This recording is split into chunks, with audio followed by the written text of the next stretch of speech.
बच्चों पिछली क्लास में आपने ये चैप्टर पढ़ा था, ठीक है। कुछ बच्चे ऐसे भी हैं जिनका ये इसी साल का चैप्टर है। इसको मैं एक बार तुम्हारा सा रिवीजन करा देती हूँ, ठीक है। आज हम हड़प्पा सभ्यता के बारे में एक छोटे पॉइंट के जरिए बताएंगे ताकि तुम्हारी समझ में अच्छे से आ जाए। सबसे पहले तो हड़प्पा सभ्यता बताते हैं कि हड़प्पा सभ्यता क्या था कि उस टाइम पे नदियां जो थी, नदियों के किनारे लोग रहते थे, ठीक है। और नदियों से पानी उन्हें मिल जाता था तो वो अपनी खेती भी कर पाते थे, ठीक है। खेती से उनकी अपनी खेती जरूरत का जो सामान था, जो भी अनाज वगैरह था, वो उनका मिल जाता था उन्हें, ठीक है। तो उस समय लगभग 2500 साल पहले बहुत सारी सभ्यताएं ऐसी हुई हैं, सिविलाइजेशन इस तरह की हुई हैं जो नदियों के किनारे विकसित हुई, ठीक है। तो उन्हीं में से एक थी हड़प्पा सभ्यता, ठीक है। हड़प्पा सभ्यता जो थी, हड़प्पा सभ्यता ये पंजाब में एक हड़प्पा नामक जगह थी, वहां पे विकसित हुई थी सिंधु नदी के किनारे। कौन सी नदी? सिंधु नदी के किनारे, ठीक है। हड़प्पा सभ्यता के बारे में 1921 में पता चला, ठीक है। मैंने जहां तक पढ़ा है ये पता हुआ था कि उस टाइम पे एक ट्रेन की पटरी बिछाई जा रही थी, ठीक है।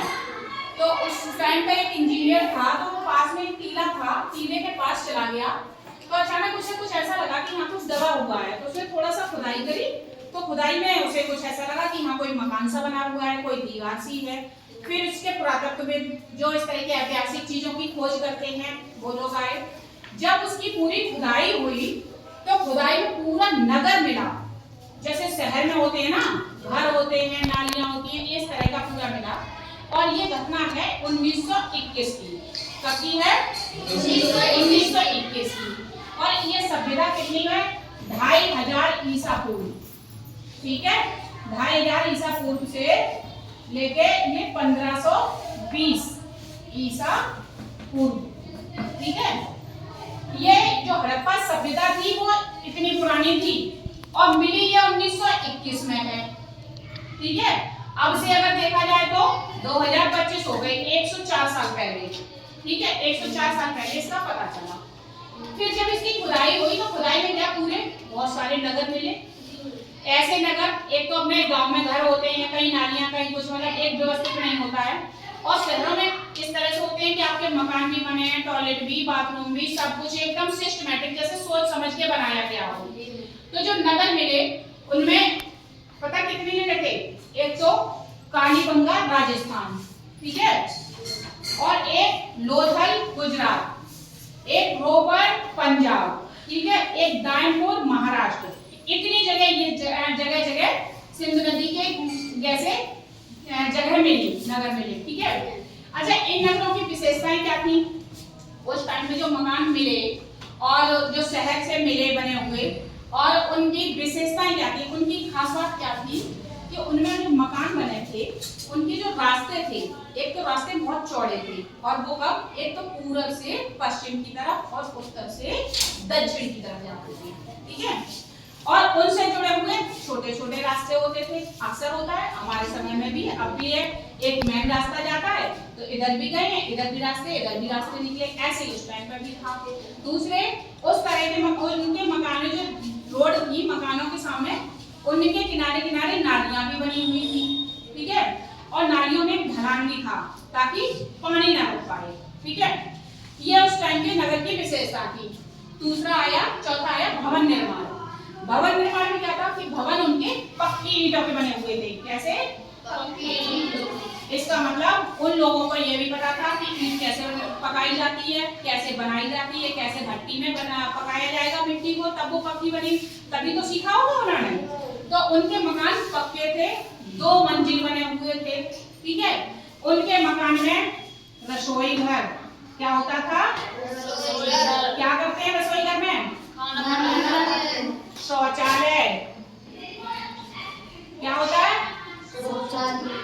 और स्नानागार मतलब जहां नहाते हैं, ठीक है।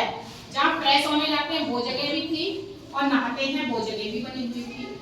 बीच में आंगन होता था और आंगन के आसपास कमरे बने हुए मिले, ठीक है। इस तरह के उनके मकान मिले। एक बहुत बड़ा स्नानागार मिला था, मतलब नहाने की, जैसे अपने लोगों के स्विमिंग पूल होते हैं, शहरों में आजकल स्विमिंग पूल चल रहे हैं कि एक बीच में स्विमिंग पूल और आसपास पास कमरे बने हुए हैं, तो उस टाइम पे वहां पे भी मिले थे। इसका मतलब वो लोग बहुत होशियार थे उस समय भी। हम ये सोचते हैं कि हमें होशियार है, नहीं, हमसे पहले बहुत लोग होशियार रहे हैं। उनका रहन सहन कैसा था कि वो रहन सहन में सूती कपड़े पहनते थे और ऊनी कपड़े पहनते थे। ठीक है, ऊनी कपड़े कैसे बनाए जाते हैं? भेड़ से, और सूती कपड़े कैसे बनाए जाते हैं? कपास से। इसका मतलब उन लोगों को भेड़ से ऊन निकालने की भी जानकारी थी और कपास उगाने की भी जानकारी थी। कपास का पेड़ होता है, ये भी जानकारी थी। दूसरे वो भी पहनते थे, जो क्या कहना चाहिए, जेवर। जेवर में क्या? मोतियों की माला, पैर में पाजेब, या इस तरह की मनके से बनी हुई चीजें ये पहनते थे।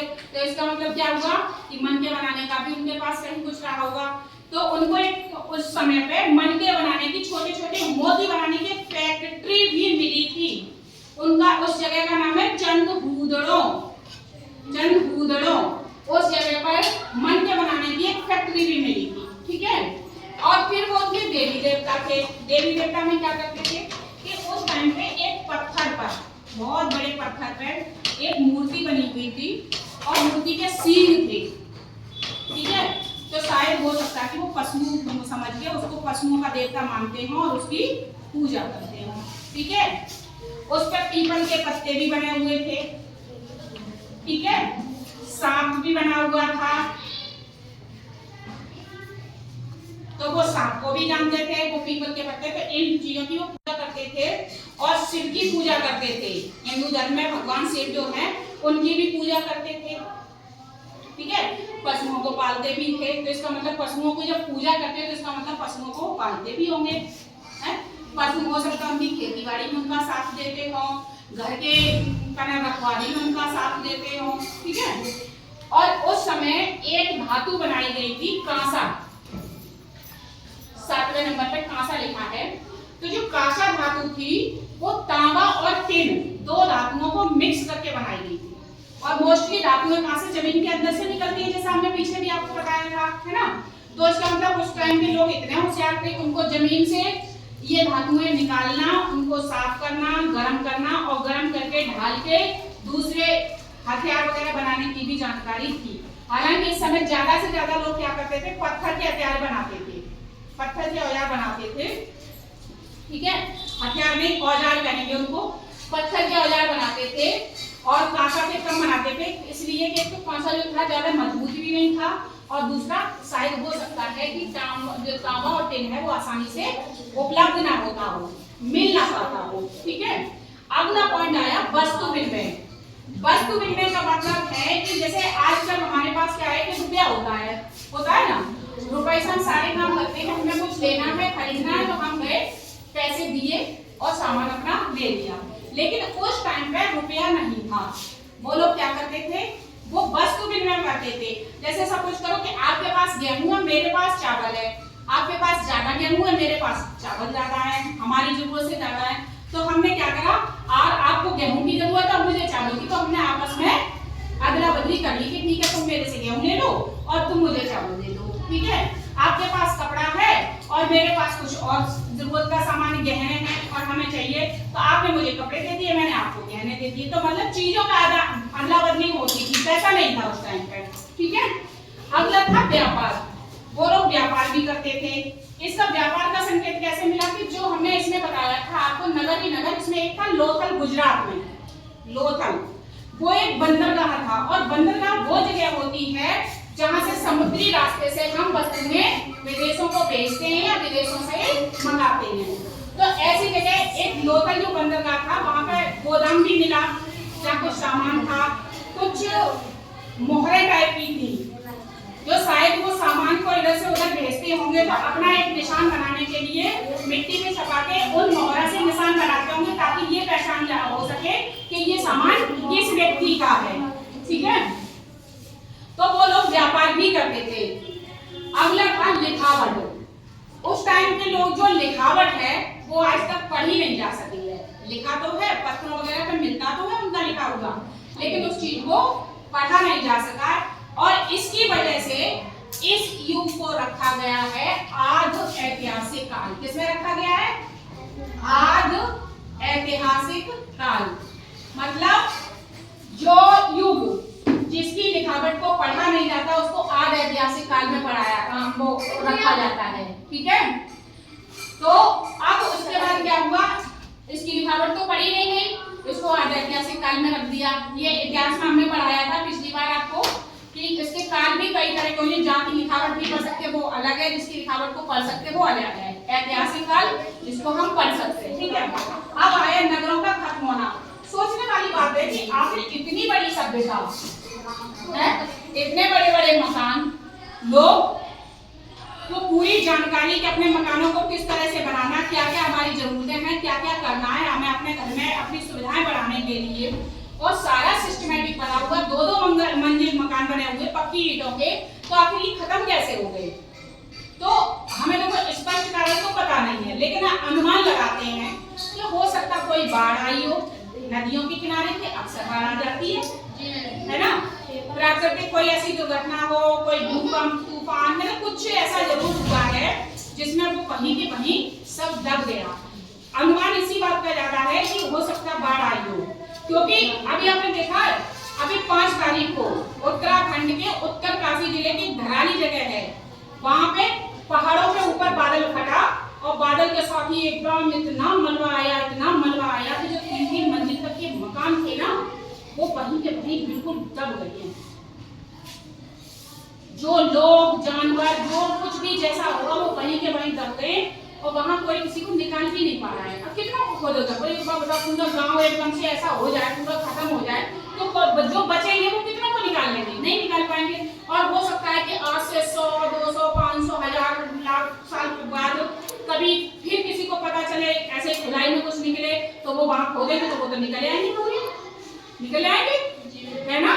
तो शायद हो सकता है कि ऐसी ही कोई घटना यहाँ भी हुई होगी। एक कांसे की मूर्ति भी मिली थी इस दौरान हड़प्पा सभ्यता में, और इसकी जो अलग अलग जगहें हैं, लोथल गुजरात है, कालीबंगा राजस्थान है, इन सब जगह जो चीजें मिली हैं वो लगभग सिमिलर सी हैं, मतलब एक जैसी सी हैं। इसी क्रम में एक बात और आपको बताऊंगी कि हड़प्पा सभ्यता के अवशेष कुछ मेरठ में भी मिले हैं।